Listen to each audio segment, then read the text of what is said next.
Welcome to Penrose Learning, where we make understanding easy.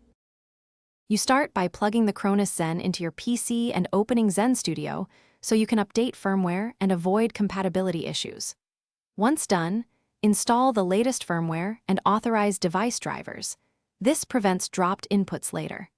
Make sure you enable Game Pack and select the Xbox Series X profile from the device dropdown, because that tells the Zen to translate Series X signals correctly. You'll also load a basic Call of Duty script now, so the device has game-specific mappings ready.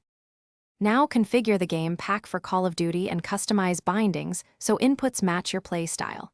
You'll pick aim assist and recoil control settings, then map ADS, fire, sprint, and utility buttons exactly as you use them on Xbox.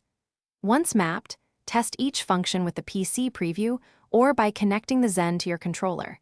Make adjustments to sensitivity and turbo until movement feels natural.